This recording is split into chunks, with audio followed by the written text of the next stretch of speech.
Olá, eu sou Lívia Leão e esse é o Li no Livro.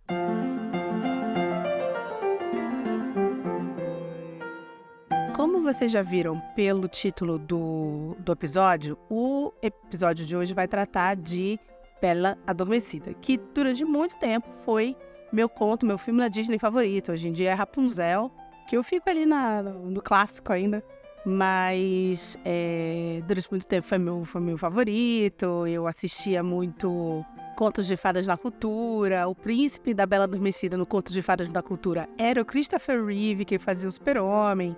Enfim, então durante muitos anos foi o meu conto favorito. Hoje em dia, eu sei que é um conto um pouco problemático, não é mesmo? E aí, pesquisando assim os contos de fadas para esse especial, eu queria muito fazer esse conto, mas eu sabia que todo mundo já conhece, todo mundo já sabe do que se trata, todo mundo também já entende suas problematizações. E eu falei assim, o que eu vou fazer para trazer algo a mais, né, para esse episódio do Li no Livro? E aí fui pesquisar, e aí eu resolvi propor um novo formato nesse episódio de hoje. Eu vou deixar o conto tradicional do Charles Perrault, conhecido amigo do programa, Charles Perrault, para a segunda parte do Li no Livro. E esta primeira parte, eu queria conversar com vocês sobre o que originou a história da Bela Adormecida. Para isso, a gente vai ter que visitar dois outros contos, duas outras histórias, antes da história mesmo que o Perrault publicou em 1697, que é quando o Perrault publica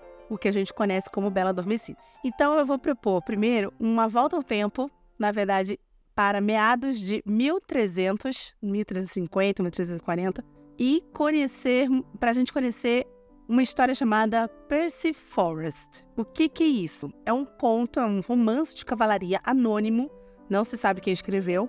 Ele vai ser um romance de 8 volumes que vai contar a história da Bretanha, da antiga Bretanha, que hoje em dia a gente conhece como Reino Unido, né? Escócia e tal, Inglaterra.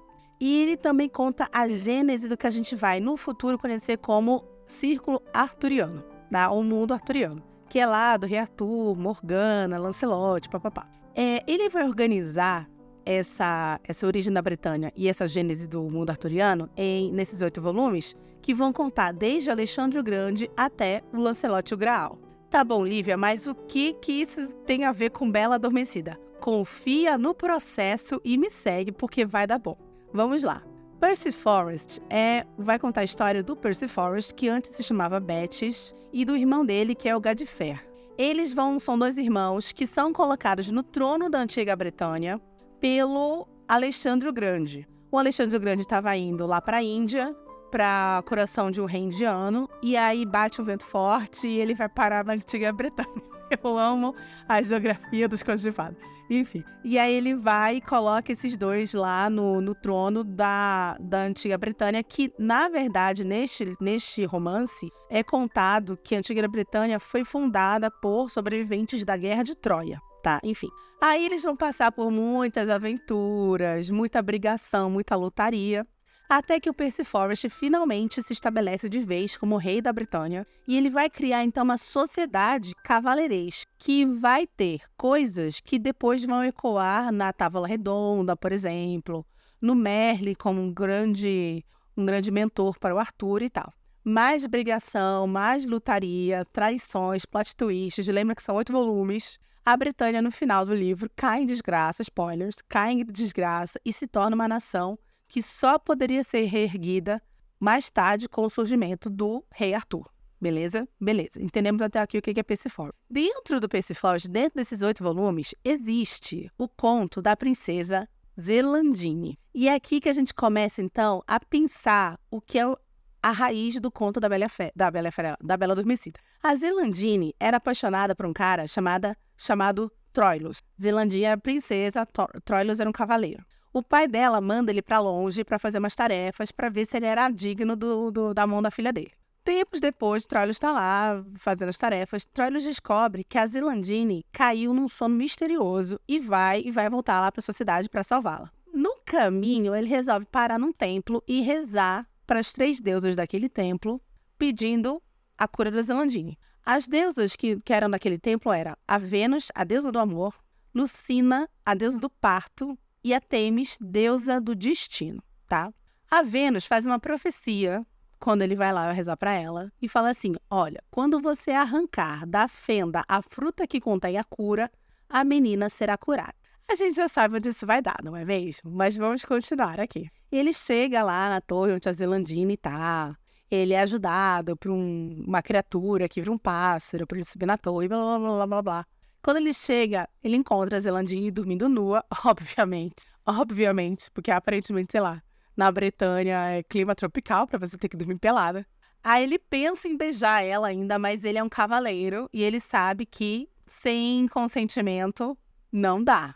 1300 isso, tá, gente? E o cara já tinha noção do que era consentimento. Só que aí a Vênus aparece pra ele e fala assim: meu querido, pelo amor de Deus, né? Vamos com isso que eu não tenho muito tempo.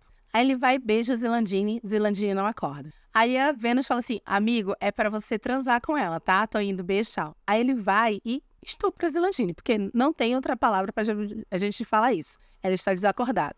Ele então estupra a Zelandine, mas aqui é um ato todo romantizado, porque ele é o grande amor da vida dela, ela é o grande amor da vida dele. Enfim, mas não tem outro nome pra se dar pra isso. E adivinha, a Zelandine não acorda. Ele fica super chateado, ele fica com vergonha do que ele fez, aí ele pega e coloca na mão dela o anel dele, meio que pra falar assim: olha, a gente casou, e vai embora, e não volta mais, abre mão. 9 meses se passam, e adivinha o que aconteceu? Sim, Zelandine ficou grávida. 9 meses se passam, nasce um menino. Um menino, a criança, procurando o seio da mãe pra mamar, começa a procurar, encontra o dedo dela e começa a sugar o dedo. No momento que ele suga o dedo, ele tira aquilo que estava fazendo ela ficar adormecida, lembra? Quando você arranca da fenda a fruta que contém a cura, a menina será curada. Ele tira e ela acorda. Quando a Zelandine acorda, ela dá de cara com ela pelada, com aquela criança que provavelmente estava no cordão umbilical, presa no cordão umbilical. E o anel do Troilus, ela saca o que aconteceu. E ela saca de quem é aquele filho. E aí que aparece uma tia dela que vem de sei lá onde. Eu não consegui, obviamente, os 8 volumes, tá, gente, pra ler. Então, eu li lugares que tinham trechos da história. Eu realmente não encontrei de onde vem essa tia dela. Aparece a tia dela, que fala assim: então, Zelandine, quando você nasceu, foi dado um banquete no templo. Quando deram esse banquete no templo, a Temis, que era a deusa do destino, ficou sem faca. Compraram, sei lá, a quantidade errada de pacotinho de faquinha e garfinho de plástico. A Temis ficou sem faca. Ela ficou pé da vida, afinal de contas, ela é uma deusa, né? E te amaldiçoou. Para que assim que você, pela primeira vez, tocasse num fio de linho...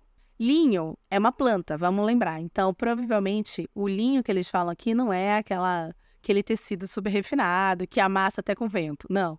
É uma coisa mais grosseira.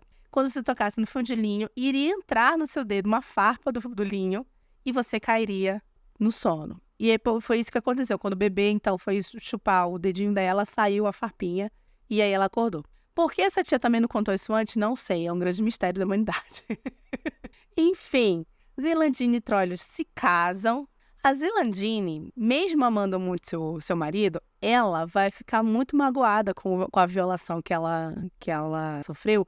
E isso é dito na história. É dito que ela fica chateada com a violação que o Troilus fez com ela. Então, é uma história que embora tenha ali suas problemáticas, ela tem conceitos muito claros. Paralelo a isso, o filho deles, porque, né, desgraça pouca, é bobagem, o filho deles que nasceu, o nome do filho era Benuic, ele foi sequestrado assim que a Zelandine acordou e foi sequestrado por uma criatura meio mulher, meio lobo, sei lá, e foi levado embora e foi criado longe e se torna um grande cavaleiro. E esse cavaleiro, ele vai ser o ancestral de um rei chamado Rei Ban, que vai ser o pai de ninguém mais, de ninguém menos do que Lancelot. E aqui você então tem o fechamento desse arco, dentro dessa história que vai conectar Arthur a Alexandre o Grande, tá bom? Segura esta informação, Princesa Zelandine, 1340, na verdade. Pulamos para 300 anos no futuro, 1600, meados de 1600.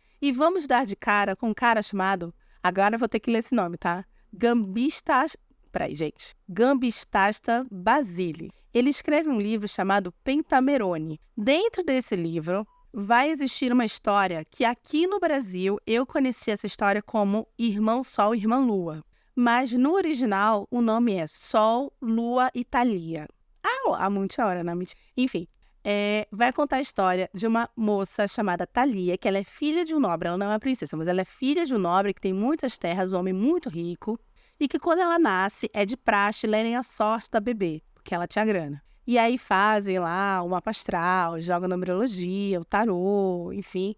E aí sai que a vida da Thalia estava em perigo devido a uma lasca de linho, a planta. Pois bem, o pai dela então vai proibir em toda a terra dele, as posses que ele tinha, linho. Que se costura linho, que se fia linho, é proibido. Anos se passam, Thalia, ela tá com, sei lá, 15, 16 anos. Ela encontra uma senhora que tá afiando linho, né? Ela vai, sei lá, andar pelas terras do pai, encontra essa senhora que tá afiando linho.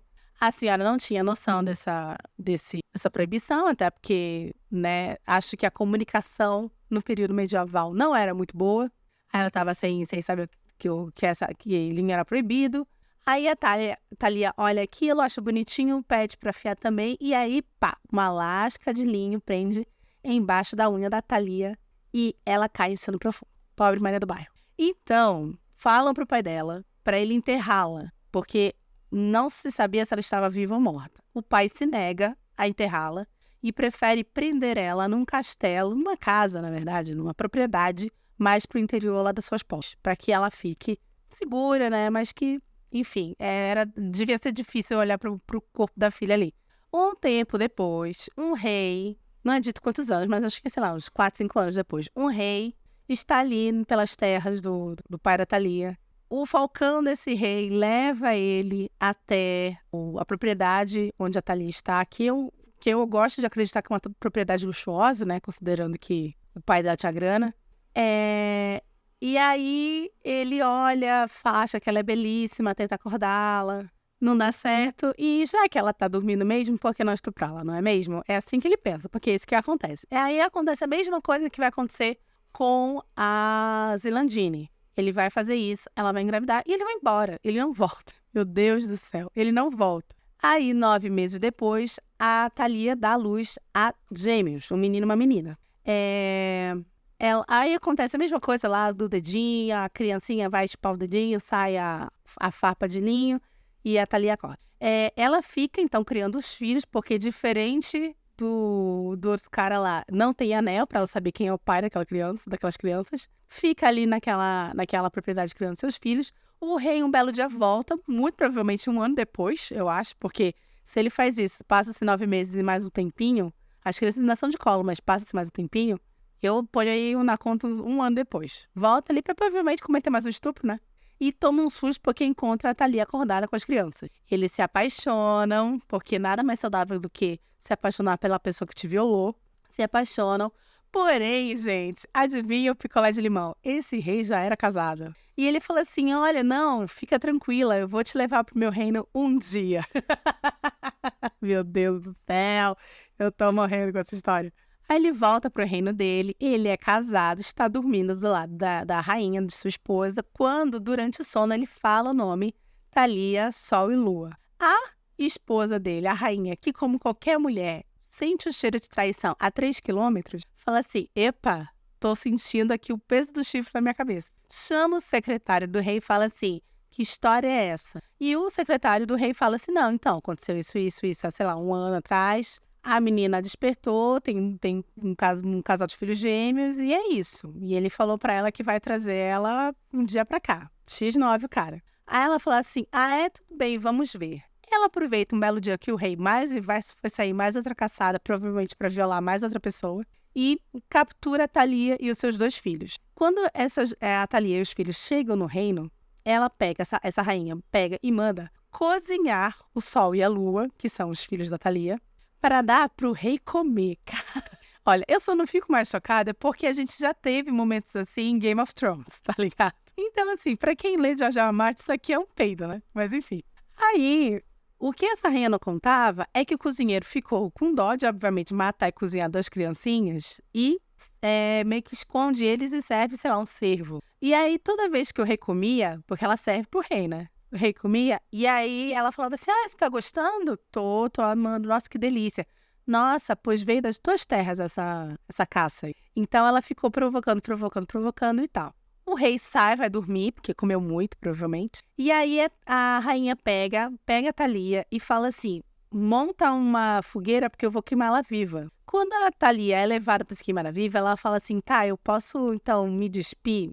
Sei lá por quê, mas enfim, foi esperta. Posso me despir antes de ser queimada, já que eu estou vestida com belíssimas vestes? Porque vamos lembrar, a Thalia tinha dinheiro, era uma mulher de posse, herdeira. Aí a rainha fala assim, tá bom, vai se despedir, vai, começa a se tirar a roupa. Ela vai tirando a roupa bem devagar e chorando muito alto. Nessa que ela vai chorando muito alto, ela acorda o rei. Quando o rei chega lá no pátio, que, né, já que é uma fogueira, eu acho que era no pátio que estava montada. Ele descobre o que aconteceu. Só que ele fala assim, você queimou você mandou matar os meus filhos. Só que aí aparece o cozinheiro e fala assim, não, na verdade eu escondi os seus filhos e você comeu um cervo qualquer. E ela ia mandar matar a Thalia agora queimada viva. O que o rei faz? Manda queimar a sua rainha.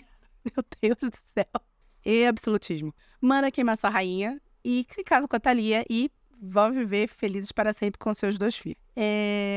O que eu acho engraçado, particularmente nessa história, assim como da tia, né, da história da Zelandine, que simplesmente desaparece, né, tipo, de onde essa mulher surgiu, porque essa mulher não contou isso antes. Eu acho muito engraçado que, assim, o pai da Thalia, que provavelmente que deveria ser um lorde muito famoso, muito rico, desaparece dessa história, assim, como nada, tá ligado? Nada. E, assim, a Thalia tava ali, tipo, sozinha nessa propriedade do pai. O que aconteceu? Qual é o lance aqui? Mas, enfim. Aí passa-se mais 97 anos e aí a gente vem com o conto de Perrault. Que aí o que o Perrault vai fazer? Ele vai pegar essas 2 histórias, vai fundir e vai polir essas histórias, retirando, por exemplo, o estupro das 2, tá certo? Mas para continuar, eu vou pedir que você tenha paciência e aguarde esse recadinho meu.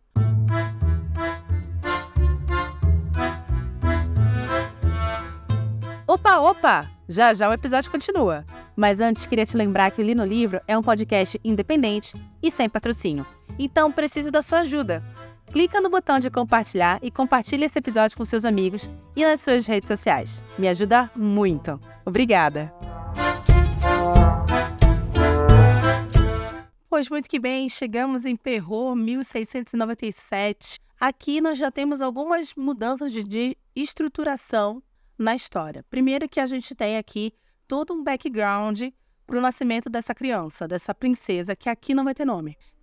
Os pais eram reis muito bonzinhos, muito legais, queriam muito um filho ou uma filha, não engravidava de jeito nenhum, fizeram de tudo. Tentaram barriga de aluguel, tentaram adoção, tentaram bebê de proveta, nada resolvia, até que do nada a rainha consegue engravidar. Nessa que a rainha consegue engravidar, a criança nasce, uma menina, e aí eles citam a vinda de 7 fadas, que são as 7 fadas que existem no reino, para que cada uma dessas fadas deem para a criança uma qualidade. Então, aí uma vai dar beleza, outra inteligência, outra graciosidade, e assim vai. Quando essas fadas vêm, chega para elas, o rei manda fazer um conjunto de talheres. Lembra lá da história em que a deusa ficou sem uma faca? Então, o rei manda fazer um conjunto de talheres de ouro incrustados de diamantes e rubis. Só o que acontece é que existia nesse reino uma 8ª fada, que era uma fada que não saía do seu castelo há mais de 50 anos. Eu, particularmente, entendo essa fada. Compreendo muito essa fada. E aí, ela chega, não sei como, provavelmente ela não saía, mas ela ainda chegava notícias no ouvido dela. Ela descobre que estavam dando esse banquete pra bebezinha. E aí, nisso, ela vai e descobre que não tinha, então, talheres de ouro para ela. O rei e a rainha, que eu acho que, na verdade, foi pior ainda, tentam conseguir ali umas facas, umas dos talheres que tinha, mas não chegava aos pés do que deu para as outras fadas. Eu acho que eles agiram muito errado aí, cara, particularmente falando. E eu acho que eles deviam ter dito assim, olha, 1000 perdões, tá? Nessas horas, ser honesto é a melhor coisa. 1000 perdões, houve uma contagem errada, eu vou mandar matar o secretário que cometeu esse erro. Então vamos fazer o seguinte, eu vou mandar para sua casa, vou mandar confeccionar talheres mais bonitos ainda, vou mandar para sua casa com um adendo de também uma taça. Eu faria uma coisa assim, sabe? Com um adendo de uma taça, tá bom? Então, podemos fazer assim? Vou mandar por Sedex. Assim que estiver pronto, vai chegar na sua casa até 10 da manhã. Eu faria uma coisa nesse nível. E, enfim, quando chega a hora lá das fadas darem seus presentes, uma das fadinhas, a mais nova, sabia que ia dar merda, porque a fada mais velha ficou reclamando durante o jantar. Falou assim, então vou fazer o seguinte, eu vou me esconder. Estão esperando 7 fadas mesmo? Vou me esconder na hora de contar, vão contar 7. E se essa fada aí, essa safada, fizer alguma merda com a criança, eu consigo remediar. E dito e feito. A fada mais velha joga uma maldição de que esta criança teria, aos 15 anos, o seu dedo picado por uma roca. Sai aquela história lá do linho. Picado por uma roca e ela morreria. Aí lá chora pai, chora mãe, só que aí aparece a fadinha mais nova e fala assim, epa, eu consigo remediar essa maldição. Eu não tenho poder para tirá-la, né? Mas eu consigo remediar essa maldição e em vez de morrer, ela vai dormir por 100 anos e será acordada por um príncipe que vai amá-la para sempre. Particularmente, eu acho que 100 anos foi um pouco demais. Eu acho que ela poderia colocar, sei lá, 100 dias, 100 meses, né? Mas, porra, 100 anos eu achei... Enfim, opinião minha, tá? Já que tava para remediar, que remediasse direito. Passa-se o tempo, o rei e a rainha vão pro castelo, sei lá, de veraneio deles, que ficava mais afastada, e a princesinha, que tinha seus 15 anos, sai correndo pelo castelo, entrando em todas as torres, abrindo todas as portas, e encontra uma velhinha que estava fiando, porque, mais uma vez, as notícias não são na Idade Média como são hoje em dia, não é mesmo? E aí a velhinha não sabia da proibição da roca. E aí ela estava lá afiando seu fio. Aí a princesinha fala assim, que bonitinho que é isso? É uma roca, posso tentar? Claro. A princesa que era estabanada. Aliás, eu gosto muito dessa versão do Perrault, porque essa versão do Perrault, ele tenta explicar umas coisas que são muito X, assim, do tipo... A princesa que era estabanada, pois a maldição da velha fada a fez assim. Eu acho muito engraçado, assim. E aí, enfim, a princesa era estabanada, aí ela pica, obviamente, o dedinho lá na roca e cai em sono profundo. Eu já li algumas adaptações não, mas alguns estudos que falam que esse picar da roca poderia simbolizar a chegada da primeira menarca, né? Que seria... A primeira menarca talvez seja redundante, né? Mas da menarca, que seria, então, a primeira menstruação e, consequentemente, a afirmação de que aquela moça, aquela menina, agora se tornou uma mulher, estaria, então, apta para um casamento e, consequentemente, para fazer sexo. O que casa, por exemplo, com as outras duas histórias, sabe? Mas, enfim, continuando. Aí, chama todo mundo e pai chora, mãe chora e desabotoa o vestido e traz pano e pega um leque. Aí tem uma hora que o Perrault fala assim, trouxeram água da rainha da Hungria para massagear suas têmporas. E aí eu fui pesquisar um tônico que supostamente a rainha Isabel da Hungria que criou. Eu achei muito bom. O Perrault, ele tem uns detalhes que assim, meu Deus, a história é muito legal, eu gosto muito de tudo que o Perrault escreve. Enfim.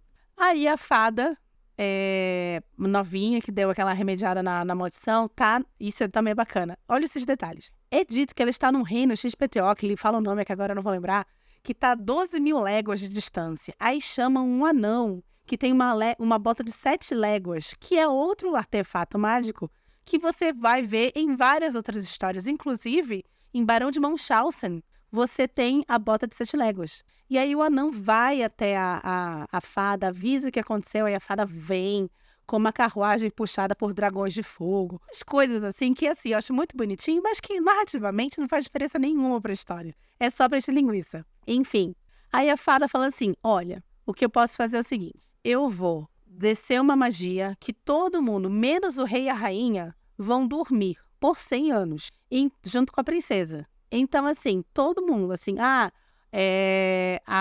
ele dá o nome pra cachorrinha. A Puff, a cachorrinha da princesa que estava deitada com ela junto na cama, triste, vai dormir. Os guardas, não sei o quê. Até o fogo que estava preparando a ceia daquela noite vai dormir e a carne também, ou seja, não vai estragar, nada vai estragar. Vai se parar no tempo, menos o rei e a rainha. Isso eu acho é um detalhe muito legal, porque por mais que você ainda permaneça com a tragédia dos pais que nunca vão ver sua filha crescer, que é uma forma de morte, os pais ainda assim, como são rei e rainha, eles têm uma missão que é serem os pais da nação, né, do reino. Então, eles não podem ser colocados nessa maldição. Então, eles têm que continuar e, com isso, segurar o fardo de nunca ver sua filha crescer e, consequentemente, também nunca ver sua filha despertar. E isso eu acho muito interessante, muito bonito dentro dessa história. E isso vai culminar no fato que vão se passar 100 anos, aquele rei e aquela rainha que não tinham tido filhos, só tinham tido essa princesa, vão falecer, com eles a dinastia vai acabar. Eu juro por Deus, é muito legal essa história com esses detalhes. A dinastia vai terminar e vai surgir um novo rei. E desse rei vai surgir um novo rei. E assim, 100 anos depois, existe um novo rei e um novo príncipe naquela área. Ah, e outra coisa, a fadinha nova também mandou construir uma floresta de espinhos ao redor do castelo. Aqui a gente tem uma proximidade muito maior do que a gente teria, por exemplo, a gente tem uma proximidade maior com o que a gente vê no desenho da Disney, né? Enfim, continuando. Às vezes eu penso muito rápido e para sair, para falar é mais complicado. Enfim, aí aquele castelo que tá aquela princesa e todo mundo, é um castelo que por causa dessa floresta de espinhos, ninguém vai. Então ficam falando assim, ai, é um ogro que mora nesse castelo, não pode ir para lá porque o ogro come criança e não sei o que, não sei o que, não sei o que e tal. Até que um belo dia, o príncipe desse reino, 100 anos depois, tá caçando ao redor. O falcão dele leva ele até esse castelo. Aí ele fica meio ressabiado, mas quando ele se aproxima dessa floresta de espinhos, a floresta se abre automaticamente para ele. E ele vai, então... Solanda chegou aqui também um susto, peraí. Que medo, eu tava concentrada, não vi ele chegar. Enfim, onde é que eu tava? Sim, o bosque se abre para ele, ele entra no castelo e ele vai andando pelo castelo e ele vai percebendo as pessoas dormindo. No começo ele acha que elas estão mortas, mas ele percebe que elas respiram. E realmente está tudo parado no tempo. Não tem poeira, não tem teia de aranha. O vinho ainda está nos cálices. Enfim, está tudo ali parado no tempo. Ele vai subindo, vai subindo, vai subindo. Chega na torre mais alta e encontra, então, a princesa que não está pelada, tá? Que está vestida com a Puff do lado dela, a cachorrinha. E aí, ele fica encantado com a beleza dela e ele se ajoelha do lado da cama dela. Isso basta para que ela acorde. Não tem beijo nessa história. Não tem beijo nessa história. Porém, quando ela acorda, eles ficam conversando e ficam mais de 4 horas conversando, tal. E aí as pessoas vão acordando aos poucos enquanto ela tá conversando com ele. E aí chegam as damas de companhia e falam assim, olha, você precisa se alimentar, a gente precisa se alimentar, a ceia tá servida, não sei o que, não sei o que, não sei o que. E aí aproveita-se que essa ceia vira, então, a festa de casamento deles, eles se casam. Eles se casam e ele volta para a capital do reino. Por que ele deixa ela lá? Ele não leva ela. Porque este príncipe, e aqui é muito louco, porque vai acontecer a mesma coisa que acontece com a Bela e a Fera. O conto meio que separa em 2 partes. Uma parte, que é o que a gente meio que conhece, e a segunda parte, que é uma coisa enlouquecedora, de bizarra. E que dá essa impressão de que, na verdade, é como se fossem 2 contos que o Perrault uniu. Mas a gente vai entender que ambos são baseados nas 2 histórias que a gente... ambas as partes são baseadas nas histórias que a gente escutou antes. Então, por que ele não leva a sua esposa, princesa agora também, duplamente princesa, para a capital do reino? Porque esse príncipe, ele é filho do rei e da rainha, óbvio. Só que a rainha aqui, ela não é humana, ela é uma orc. Uma ogra. E essa ogra, ela se casou com o rei se casou com ela por dinheiro. Mais uma vez aqui o dinheiro, né? Guiando a monarquia. E aí, ele tinha muito receio de o que a mãe faria com a princesa. Esse cara fica periodicamente indo até o castelo onde ele está com a esposa, né, que é a princesa, durante 2 anos, e com ela, ele tem 2 filhos, que aqui são filhos legítimos, tá? Considerando que eles primeiro se casaram. Que aí é um menino chamado Dia e uma menina chamada Aurora. Disney. Enfim. E aí, nisso, a mãe dele fica meio que, tipo, pensando assim, será que ele tá apaixonado? Será que tá apaixonado? Mas deixa estar. Quando o pai morre e esse príncipe vira rei e, logicamente, a princesa adormecida vira rainha, ele, então, tem coragem de levar estas crianças, essa princesa, para o seu castelo, capital do reino. A sogra fica de olho nas crianças. É dito que essa sogra, toda vez que via uma criança, ficava ali com vontade de comer a criança, mas se segurava. Quando ela tem agora duas criancinhas em torno de 4 anos, né, que é o que eu dito, porque não é especificado que a Aurora e o Dia são gêmeos, como o Sol e a Lua, mas que eles têm ali por volta de 4 anos. Quando ela fica olhando, assim, vem uma vontade muito grande de devorar essas crianças. Aí, um belo dia, o rei, que é o antigo príncipe, né, sai para caçar, e aí ela resolve, então, que ela vai comer os próprios netos. O que eu acho assim, meu Deus do céu. Aí ela chega, é muito parecido então agora, né, com o conto da Thalia. Ela chega com o cozinheiro e fala assim, com o mordomo, e fala assim, olha, eu quero comer a pequena Aurora ao molho Robert. Eu achei o máximo esse detalhe. Molho Robert, gente, que porra de molho é esse? Aí eu fui procurar, obviamente, molho Robert. É um molho agridoce feito com tomate e mostarda. Quero comer a pequena Aurora molho Robert. Aí o cara vai, não tem coragem, pega a Aurora, esconde a Aurora. E entrega uma comida lá feita com cervo. Aí, mesma coisa, quero comer o dia com molho Robert. Mesma coisa, esconde o menino, serve um cervo. Aí ela chega e tem a paixão de falar assim, pois agora eu quero comer a rainha. Mano, ela é a rainha. Amiga, ela é a rainha. Você é a rainha mãe, mas ela é a rainha atual. Mesmo se ela fala assim, quero comer a rainha ao molho Robert. Beleza. Aí ele faz a mesma coisa, entrega lá uma outra carne pra ela e esconde a rainha. E fala pra rainha, leva a rainha pra perto das crianças e fala assim, olha, aconteceu isso. Fiquem aqui até o rei voltar.